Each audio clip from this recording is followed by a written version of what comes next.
Soviet Union offer American audiences their vision of the future. And in a change of pace, Alan Alda brings small-town America to the London stage in a new production of Our Town. And we'll be talking to him, and we'll check with Spencer on the weather. All right, Charlie, some unusual stuff on the weather map today. Dangerous storms will rumble through parts of Southern California, Arizona, Utah, and Nevada today. Third day in a row. Look for large hailstones, strong winds, and some flooding rains. All right, thanks very much. And we do have to make mention again, since I was up last night till about 11 o'clock watching Jimmy Connors. He won again. He's in the semis of the U.S. Open. He's on a roll. I think it will forever be known as the point.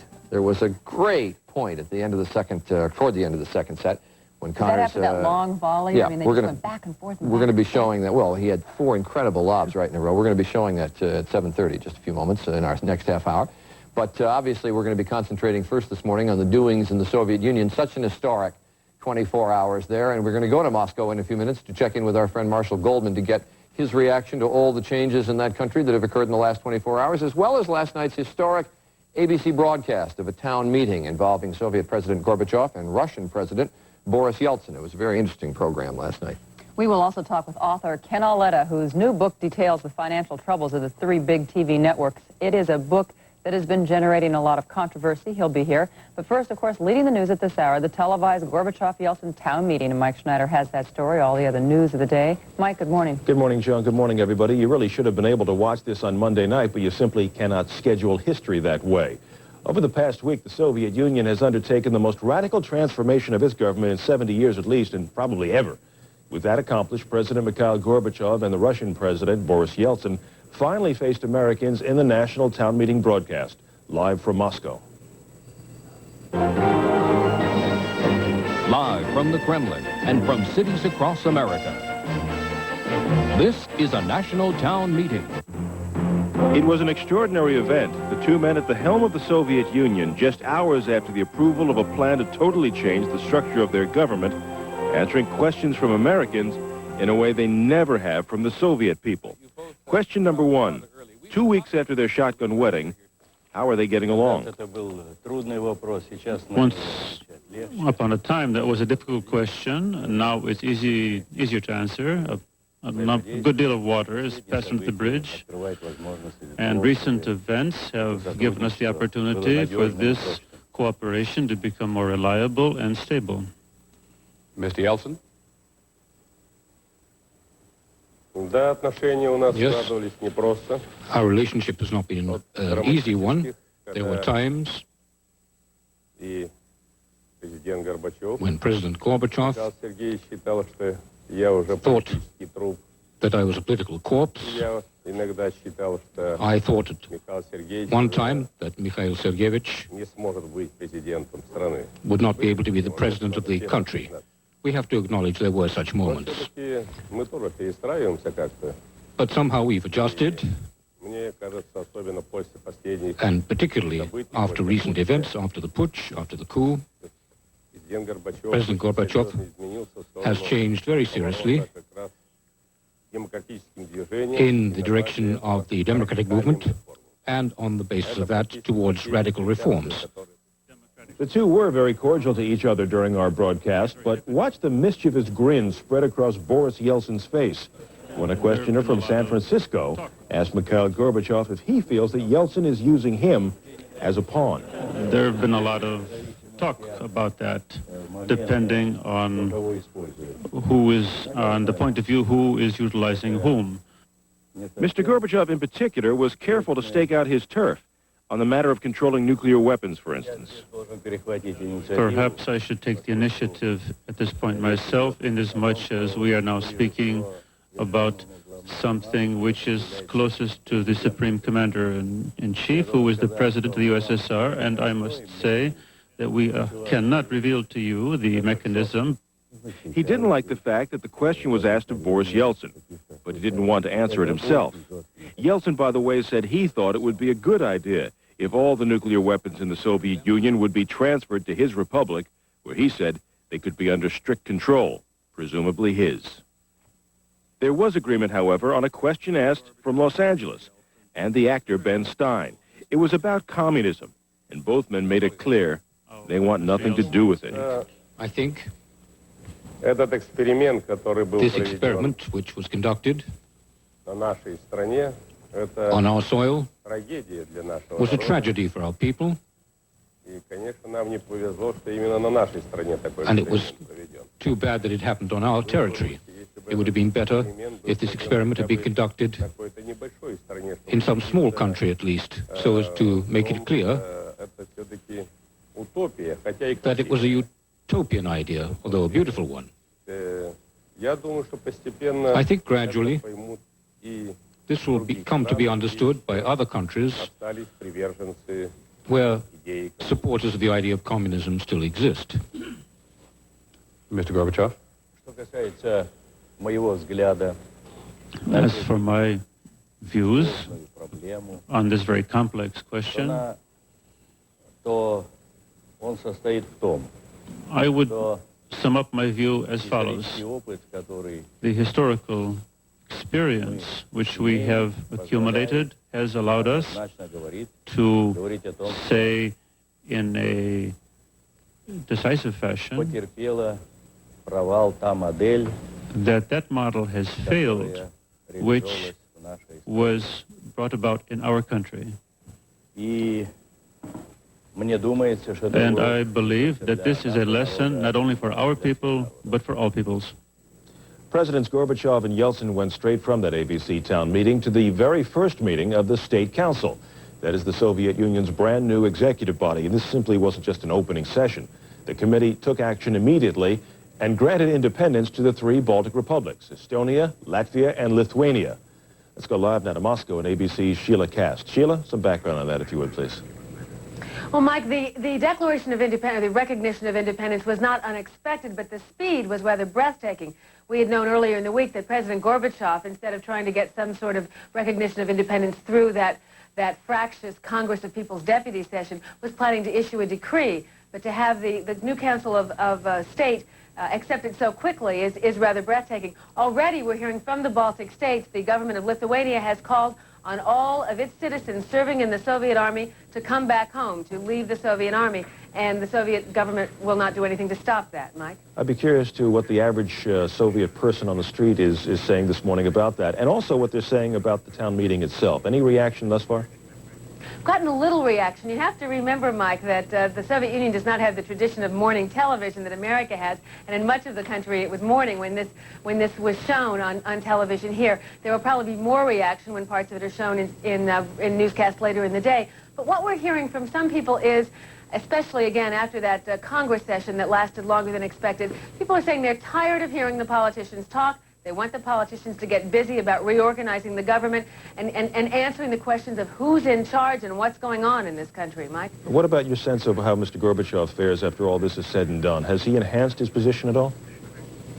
Well, depends on compared to what. When you think of the 2 weeks ago he was being held hostage, perhaps he's enhanced his position, but he clearly has to cooperate heavily with the leaders of the republics. They really have the power now, and any kind of decision that, for example, this Council of State makes, while he may be the chairman, he doesn't have a great deal of say-so in ramming things through. Sheila, thank you very much. ABC's Sheila Kast live this morning in Moscow. Also making news this morning back in this country, more blame now being passed around in the scandal involving the Bank of Credit and Commerce International. The New York Times is now reporting that the Justice Department learned 2 years ago that BCCI was illegally acquiring U.S. banks, but decided to keep that information quiet. And a congressional study released yesterday concludes that there may have been a government cover-up. In Tampa, Florida yesterday, the Justice Department unsealed an indictment naming 6 former BCCI officials and accusing them of using that bank to launder drug money, including drug profits allegedly taken in by the former Panamanian leader, Manuel Noriega. 2 conservative groups are saying this morning they will continue to run those commercials, television commercials, supporting Judge Clarence Thomas for the U.S. Supreme Court. Not even a personal phone call from the White House Chief of Staff, John Sununu, could change their minds. The commercials personally attacked 3 Democratic senators, including Ted Kennedy. President Bush and even Judge Thomas himself say the commercials are offensive and should be taken off the air. Well, the man whose seat that Judge Thomas is slated to fill is in the hospital this morning, Justice Thurgood Marshall. He is being tested at Bethesda Naval Hospital after complaining of feeling lightheaded. Doctors say the condition does not appear to be life-threatening. Justice Marshall is 83 years old. And finally, the MTV Music Awards were handed out last night in Los Angeles, and the big award for the Video of the Year went to the group REM for their Losing My Religion. REM took 6 awards home last night, more than anybody else. CNC Music Factory picked up the award for the best dance video and one for choreography for Gonna Make You Sweat. But one of the biggest surprises of the MTV Awards happened at the very start of the show. Guess who showed up? Thank you.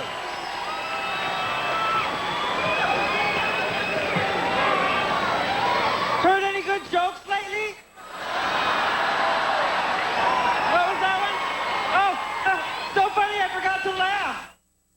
It was the first time that comedian Paul Reubens has been seen as Pee Wee Herman since he was arrested in Florida 6 weeks ago on a charge of indecent exposure.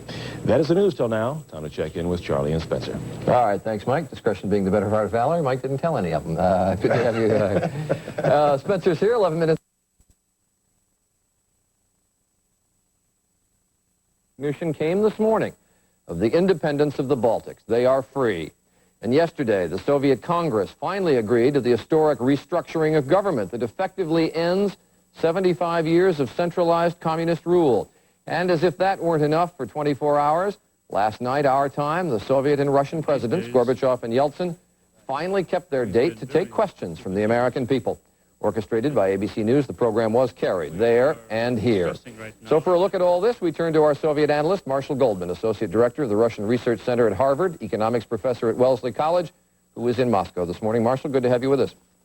Thanks, Charlie. The simple quote, there was a deputy in the Congress from the Ukraine yesterday who said, "Communism is dead. This is the end of the Leninist, Stalinist Soviet Union." They have a new form of government now. As you see it, can it work? Well, I'm afraid things are happening so quickly here, they're kind of holding on by their teeth, as it were, and the decision to recognize the Baltic states is, I think, an attempt to show that this government, which, if you look at it in any systematic way, looks like it has no power, indeed has power. So I think the decision was, let's do something to show that we can act, but whether or not it's going to be able to focus on the economic issues is really a very big question. But it certainly is a unique contraption, I'll tell you that much. The interesting point in last night's town meeting with Messrs. Gorbachev and Yeltsin, I think, came when somebody asked about communism. Yeltsin said it was too bad that it was on our territory, a tragedy for our people. Gorbachev says the model has failed. Interesting to look at that bite just a few moments ago. Were you sort of shocked by that? Well, I wasn't. Yeltsin, indeed, has indicated that he has no truck with communism. Gorbachev actually gave a more complicated answer later on, because later on he said, well, socialism isn't so bad. Look at some of the things that it's done in Europe. I think he probably was referring to Sweden or some of the labor governments.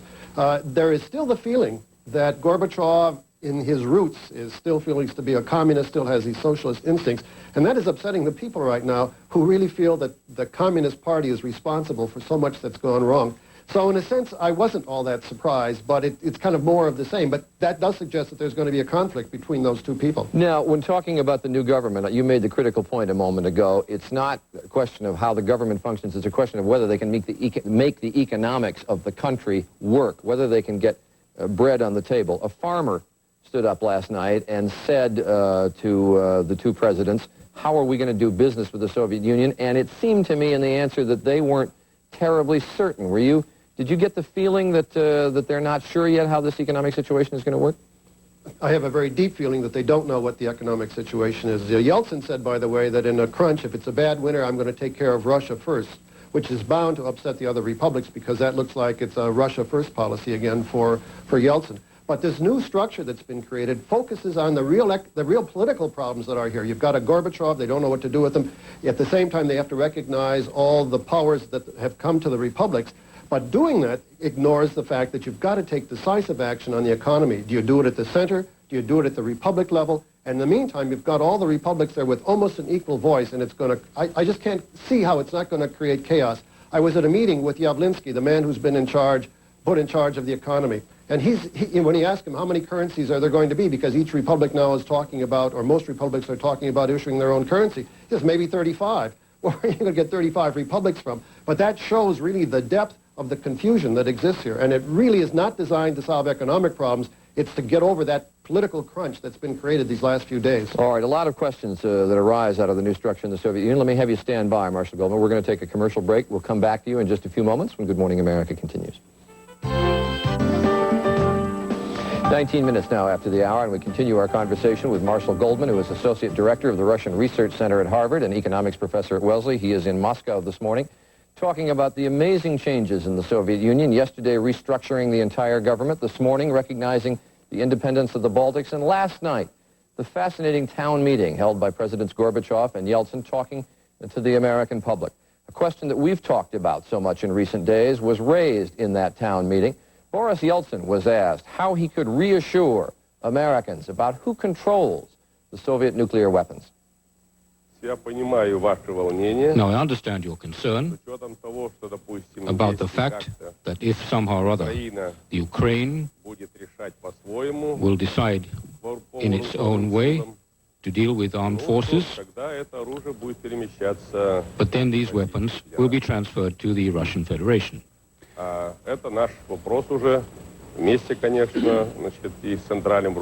with the central leadership, the president of the country, this is a question, and also with the Supreme Commander, we've been discussing this so as to ensure unfailing control to avoid any possible trouble.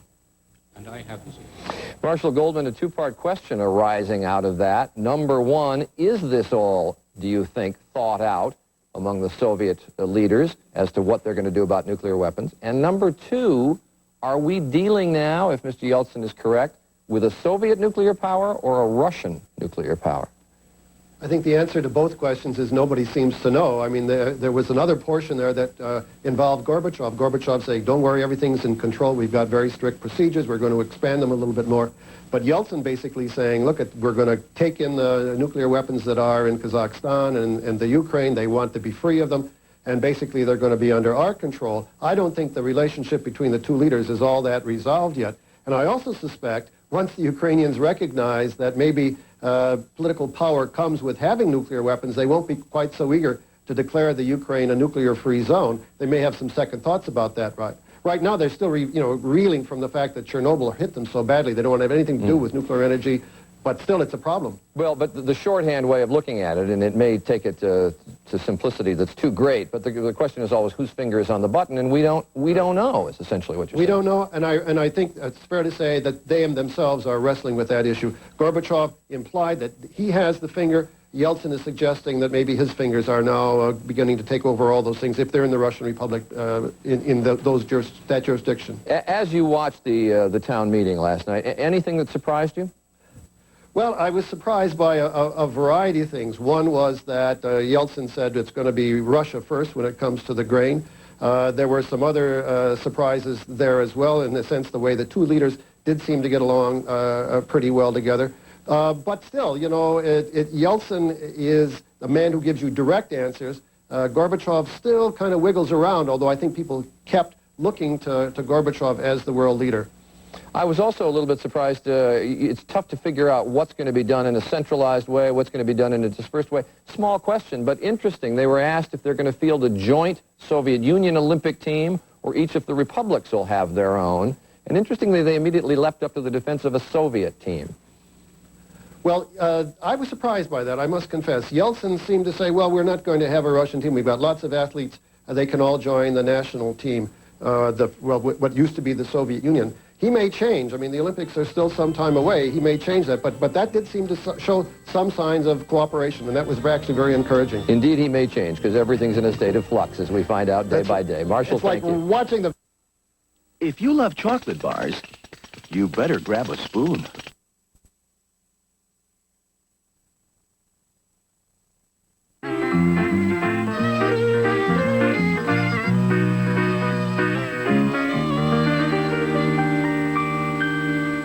The Penrod 25th Anniversary Ensemble of Indianapolis with our theme this morning. Can you say that any faster? That was pretty good. The big art fair is coming up tomorrow, our thanks to them and to Wish TV. Welcome back to CBS This Morning. I'm Harry Smith. Good morning, everybody. I'm Paula Zahn. Jimmy Connors did it again at the U.S. Open. He beat Paul Harhoos in 4 sets to advance to the semifinals. How does Jimmy do it at the advanced age of 39? I feel like we're writing these guys off at the age of 39. It's ridiculous. It's hard to play against You guys should who are be able 22, to play 5 23. hours, yeah. Yeah. Now, you were out with one of the, I was the grand dame of... the figure skating Yeah, world? right. I spent the day in Cleveland yesterday with Jill Trenery, who at the age of 23 is considered an old lady in figure skating. She has a good shot at making the U.S. Figure skating team. We'll be watching her. She's back from an injury, and you'll be seeing a story on her in a couple of weeks. All right, Her great. training regimen. Also coming up this morning, we're going to hear from our consumer correspondent, Hattie Kaufman, who's going to show us some of the hidden dangers your kids might face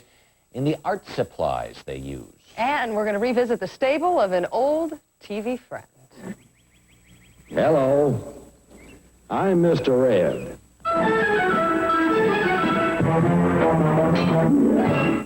Coming up in this half hour, we're going to reunite the stars of Mr. Ed. Some of the stars.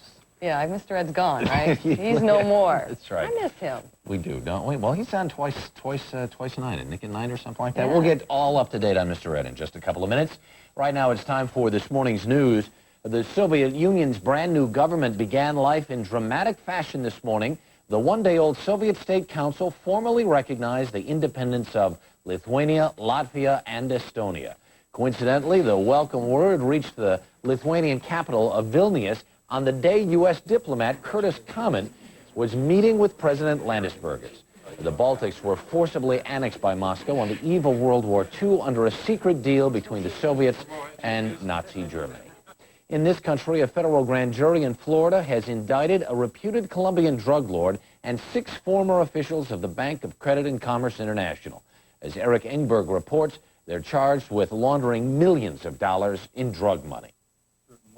The Justice Department, for the first time, charged that BCCI was a racketeering enterprise and indicted its top officials for helping the Medellin cartel to move drug profits around the world. We continue to work up the ladder against other individuals, and we are proceeding carefully in that direction, and I want to emphasize that this investigation is continuing. The former BCCI treasurer, Sayed Ali Akbar, was taken into custody in France. The bank's second-in-command, Swaleh Naqvi, lives in the country of Abu Dhabi, which has said he will not be forced to leave. 5 Medellin drug dealers indicted are thought to be living in Colombia, where forced extradition is prohibited by law. While the indictments were the strongest federal action yet against BCCI, a staff report from a House Judiciary Subcommittee yesterday criticized the government for lacking vigor in its BCCI investigations. Senior officials of the Department of Justice, the Internal Revenue Service, and the U.S. Customs Service had indications as early as 1986, and certainly by 1987, of widespread, large-scale criminal activity relating to BCCI. As an example of how federal agencies dropped the ball, the report relates an incident in 1988. The IRS had obtained information from BCCI managers that the bank had secretly and illegally obtained control of the largest bank in Washington, D.C. When the IRS went to the Federal Reserve, which regulates banking, Fed officials said they could do nothing unless they had documentation. Eric Engberg, CBS News, Washington. The Unisys Corporation is expected to plead guilty today to fraud charges stemming from a Pentagon bid rigging scandal. And sources say the company will agree to pay a record $190 million settlement. More than a dozen former Unisys executives and consultants have pleaded guilty in the case, and they've been cooperating with investigators. Finally this morning, Sarah Ferguson, the Duchess of York, has given New York the royal seal of approval. Yesterday, she visited youngsters at a Manhattan Center for Drug-Addicted Children, but turned down an offer to play jump rope. Later, Fergie told the crowd at the mayor's mansion that she loves the city and hopes to return. Caused a stir last night. Went to the tennis, too, as a matter of fact. 25 minutes before the hour, MTV Mark McEwen here this morning from Los Angeles with our weather. Good morning. Good morning. Harry Shearer from Spinal Tap said to tell that namesake of mine good morning, Harry. So I'm passing on some information from a rock star to you. Hi, Harry. So, hi. With the parachutes out there for what they hope will be a safe landing. That's it for now, and now a man who provides many a safe landing, Spencer Christian, with the day's weather. I take enough risks trying to predict what's going to happen here. To ask him a question. Does this bring you towards the middle of the road in the eyes of America? I think rather than us moving towards the middle of the road, we're pushing mainstream towards us, and I think a lot of other groups are too, and that's why the MTV Awards, more than any other award ceremony that I can think of, are so much fun and so loose, and it seems like anything could happen, and by golly, anything did happen, and here we are. That's me in the spotlight, losing my religion. It means you're at the end of your rope. Losing my religion means you're fed up, you've had it, you can't take it anymore, and that's what it's. It's a classic obsession love song. Very simple. A classic obsession love song. Ah, yes. REM, the big winners last night. Paula? Thanks a lot, Mark. We'll be checking in with you a little bit later on this morning. Time to check in now with Hattie Kaufman, who has some information that might surprise you about art supplies that might be in your house, that, especially if you're shopping for art supplies for your children, that you never know are dangerous. The United States Public Interest Research Group conducted a survey of art supply stores, drugstores, hardware stores, anywhere a parent might be shopping for their children's back-to-school supplies.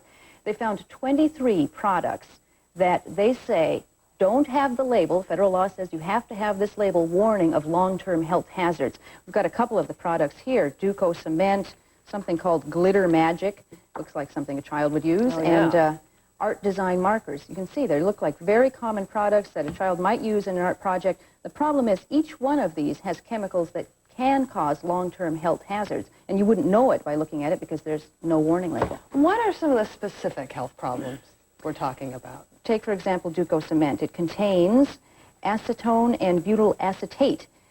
The manufacturer says that these chemicals can cause damage to the nervous system, to blood, or to kidneys. Glitter Magic has a chemical called toluene, and the EPA says toluene is associated with liver, kidney, and,